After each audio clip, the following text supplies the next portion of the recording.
Thanks for checking out Scotty's Hobbies. Today we're going to be replacing the front brake pads and rotors on this 2009 Dodge Ram 1500. And of course, safety first. You can see I got the 2 jack stands under the truck right there, so hopefully this thing won't fall while I'm anywhere near under it. But stay tuned. Throughout this video, I'm going to show you the tools you need. I'm going to give you the torque specs when we're tightening everything up and give you plenty of tips as we go. If you have any questions, make sure you comment below, ask away. If this video does help you, make sure you comment below as well and let me know the year, make, model of the vehicle that this does help you on.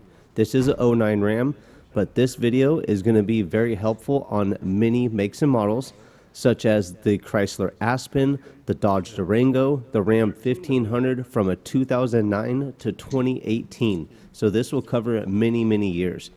Stay tuned. I'm going to go over all the tools, like I said. And let's get going real quick. First, we're going to remove the caliper. To remove the caliper, I'm going to be using this 13 millimeter socket. Everything's millimeters. I prefer using a 6-point socket whenever available or whenever I can. And you can see I had to use a crescent wrench right there that I have ground down. So it's a really thin crescent wrench to grab onto the slider pin. So when I'm turning the bolt head, it doesn't spin the actual slider itself. And again, 13 millimeter 6-point socket if you have it on a 3/8 wrench. We are going to need a 3/8 torque wrench to get everything properly tightened down when we're all said and done. If you need any tools, look for links in the description below, and I should have a link for mostly everything in this video. If you are doing this job, you might wonder how much is it going to cost to get this job done.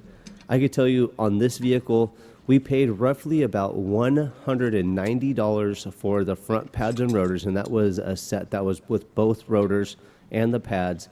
We even upgraded to ceramic pads using the Power Stop Z36. I should go double check that real quick. When you remove these screws, make sure, or these bolts, sorry, make sure you set them off to the side where you're not going to lose them or destroy them in some fashion. I'm not sure, but if you set the jack stands on them or a jack on them, you might ruin the threads on here. So set them off to the side somewhere where you're not going to lose them. Or if you have a little magnet tray, that's really, really helpful as well. And I went and double checked. These are the Z17 Evolution brake pads, the ceramic brake pads, and it's the Evolution Plus set for these brake pads. And that's because they have the hardware. The Evolution period does not have the hardware. Always make sure you buy a hardware kit or buy pads that has a hardware kit included. Makes the job so much easier and more professional. So a little thing right there. Make sure you got the best brake pads you could do, especially if you're doing a DIY brake job. It was kind of hard to get the caliper off or release it from the rotor, and that's what caused these brakes to go bad. It was actually the rotors got too thin. They were below minimum thickness. So to get the caliper to come off of the rotor, I used a flathead, and I just pried on the rotor, pushed it against, or a brake pad, sorry, and pushed it against these pistons right here. When you take this off, make sure you don't find any type of fluid or any type of liquid that looks like it's coming from those boots. If it is, you can rebuild those calipers, but hey, I would just go in and replace it and make sure you bleed the brakes properly.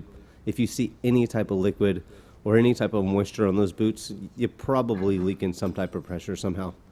Here's the old brake pads. You can see, like I said, the brake pads themselves were not bad. It was actually the rotors were too thin.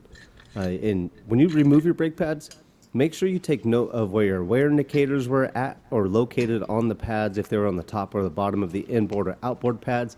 And I also recommend take a lot of pictures while you're doing this job. Every process or every part that you get to in the process, take a picture. So if you do get stumped when you're putting everything back together, you can say, oh yeah, this went here or this went there. Saves you a lot of time. Or come back and watch my video. Now we're going to remove the brake caliper bracket. This is the bracket that actually holds the caliper to the spindle. And we're going to be using a 21 millimeter 6-point impact socket in this case. This one is torqued down pretty tight, and you really need to make sure you can get some leverage on it when you are tightening it down to get the proper torque specifications. Me being soaking wet, 160 pounds, when I'm doing stuff like this, it gets a little bit rough, but you'll find the leverage, trust me. If you're going to do this job, like I said, we always we already went over the price. That was about $190 for the brake parts, that is, sorry. And to get this job done, I could say this video, it took me 40 minutes to make the video. So if I wasn't doing the video, probably would take me about 25 minutes and times 2. So you're about under an hour if you have all your tools set aside, all your parts ready to go, and the know-how. I'd say if it's going to be your first time, expect around 3 hours on the safe side. That'll give you time to take some breaks, go get a beer or a refreshment, whatever you choose, and take your time. Don't make anything frustrating. That's when you start messing up, and don't overthink it. This job is super easy. If you could take nuts and bolts apart and put them back together, you could do this job. Have faith in yourself. Really, really, it doesn't take much. Make sure you watch this video about 15 times and tell everybody about me while or after you watch this video so they could do their own brakes on their vehicle. I have a ton of videos covering brake pads, replacements, a lot of vehicle maintenance videos and stuff like that. So if you have any questions, ask away as well. Here is the brake caliper bracket. We're going to clean this all up, even though we are going to be replacing the hardware, but I like to clean everything up with a wire brush. Make sure your slider pins are nice and freely moving. But before we do that, take the rotor off and let's get the new one on. You can see when I put the new rotor on, I'm going to use a lug nut to hold the rotor on. This makes it so that the rotor doesn't wobble around when I'm putting all the other parts on later. So when I'm assembling everything, it doesn't make everything wobble. I had to use like a 3/4 inch nut below the lug nut because the lug nut wasn't deep enough to push on the rotor. So I used a little about 3/4 inch nut, like I said. That was just acting as a spacer. You do not have to do that, but I think it saves you time and makes the assembly process go much quicker. Now we're going to clean off the bracket. This is so your pads will freely slide inside the little channels on both sides. If you have any grease or anything right here, that could cause the brake pad to not apply onto the brake rotor properly or flush all the way flat. So you could cause or have a lot of problems. So when you're putting everything together, I do not recommend using grease on these sliders on the side of the brake pads, only on your slider pins. We'll get to that when we get there, or I'll cover that when we get there. It's super important to make sure that these slider pins here freely slide in and out of your caliper bracket. This is one of the biggest, most important things to make sure is right when you're doing this whole process. If these get seized, you're going to have a lot of uneven brake wear and their brakes are just going to suck over time. I'm using synthetic grease that is meant for brake calipers, so it could withstand the heat. It doesn't dissipate. It doesn't have any problems. I haven't had any problems with it. And if you have a favorite brake grease that you have, let me know. If there's something better, I would really like to know. So I like this grease. Just make sure you're using a grease that could withstand the heat. Make sure it's designed for brake calipers. That's one thing I highly recommend. Make sure it's designed for this process. It doesn't have to be this grease. With these slider pins, they weren't that bad. If I wiped these off and I found a little bit of residue left on these slider pins, I would either use some brake clean and clean everything off, make sure they're nice and smooth, or I would even replace these slider pins, go down to the hardware store, not the hardware store, the automotive store, and pick up a slider pin kit for this. You want everything to be perfect. You don't want the brake parts to not apply evenly. And if you're doing a DIY project, you're going to have so much more faith in what you're doing if you know everything is done right. You're not like, hey, was that slider pin going to work? You know it's going to work if you just make sure it's new. If you see any type of fluid or residue buildup on the outside of the slider pin boots, again, go ahead and put new boots on while you're here. You don't want to have anything leaking. When I put the rotor on, it was a little bit cockeyed. You can see I'm having a problem getting everything to set in perfectly. If you're having a problem like this, take your time, sit back, look at it, see what's not right. And you can see I noticed that when I put the rotor on, it wasn't sitting flush when I tightened that little lug nut down. So straighten it back up, you can see everything just falls right into place like butter. I've noticed if you have to force something, it's not going to be right. It's going to make your job a little bit harder, and later on you're going to be like, uh-oh, I messed up. So if it doesn't slide into place, just look at it, make sure it's right. Now these caliper bracket bolts, again, 21 millimeter. I'm going to use a socket wrench to tighten them down, just to like a good German torque spec of Tight. But to do the proper brake job, you're going to need a 1/2 inch torque wrench to tighten these down. And again, when we were taking these off, they were really hard to get off. We had to use a 1/2 inch breaker bar or a 1/2 inch impact gun if you have it. So when you're tightening them down, you're going to go to 130 foot-pounds. Go to the first click on that torque wrench. I used to go to the third click. I'd go click, go back and click, and then go back and click again. But somebody told me I might mess up my my threads in that case, and looked into it. They were right.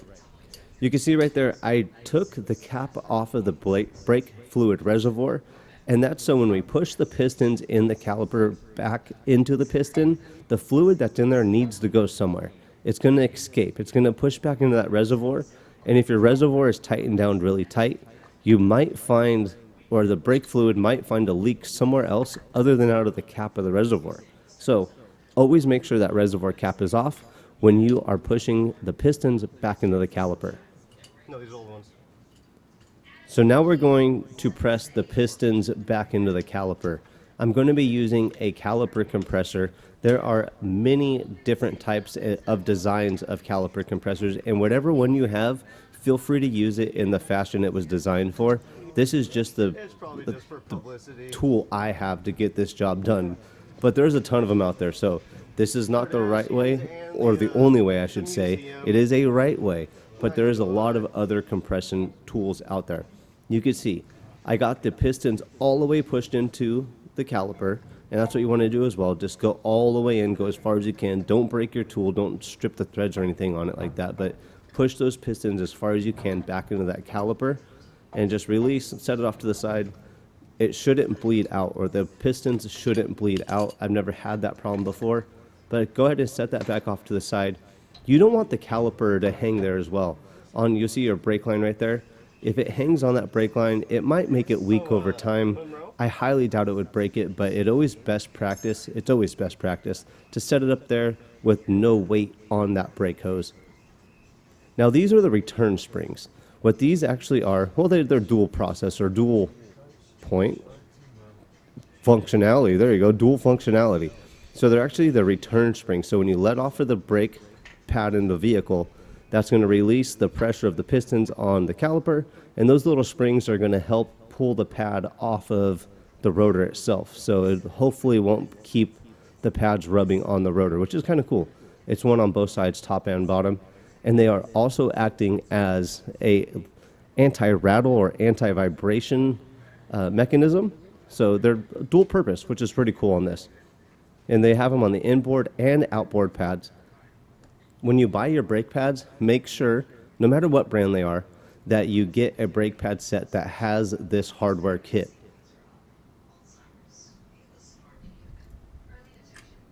I'd also recommend ceramic brake pads in most cases. They are a little bit harder, but they will last a lot longer and they have way less brake dust. On this vehicle, the OEM pads were actually organic pads, and I switched over to these ceramic pads. The way that this gentleman drives that owns this vehicle, he's got 80,000 miles on this truck. This is his second front brake job with the organic pads. That was his second pad set. Now putting the ceramic pad set on, he's probably never going to have to replace his brakes again, given his age and everything too. But these are a much better brake set than what we took off. He's going to get hopefully 40, 50,000 miles minimum out of these, but we'll see. If you have a favorite brake pad and rotor set, make sure you let me know too. Comment below. I do have a lot of trust in the power stop brakes. I have them on all my vehicles, and I've never had a problem with them. There was one gentleman that said that his truck was actually going through like a front left brake set, and he went through 2 power stop sets. And I was like, dude, check your rotors. Check your bearings. They're probably bad. And of course, they were. So there could be other problems if you are going through brakes. Now, tightening down the caliper.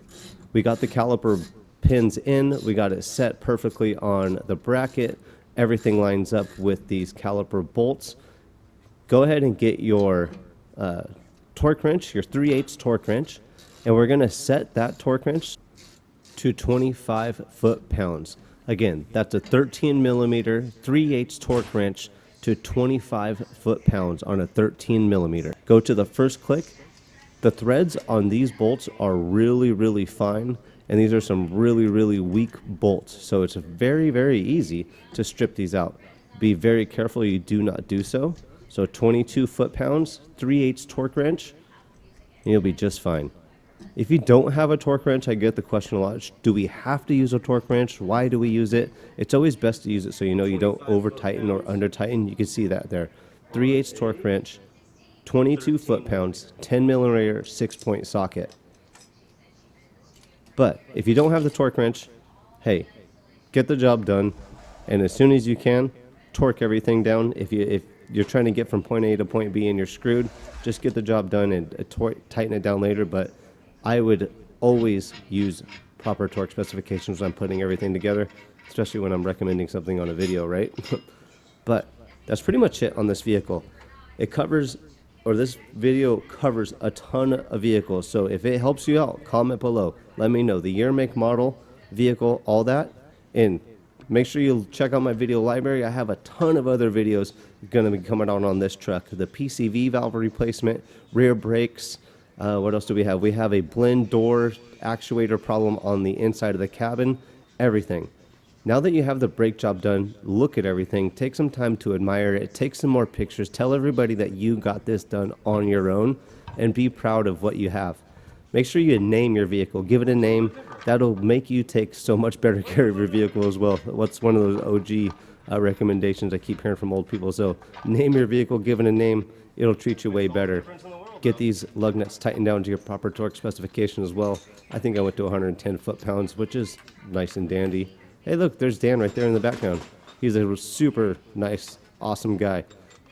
Hopefully I covered everything so that you could perform the perfect BJ on your vehicle.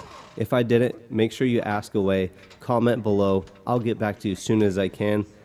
And if this video helped you out, make sure you like, subscribe, and share before you go. Thanks for checking out Scotty's Hobbies, and I'll see you on the next hopefully helpful video. Don't forget to check out one of these two videos right here. They might help you out on another DIY repair or one of your friends.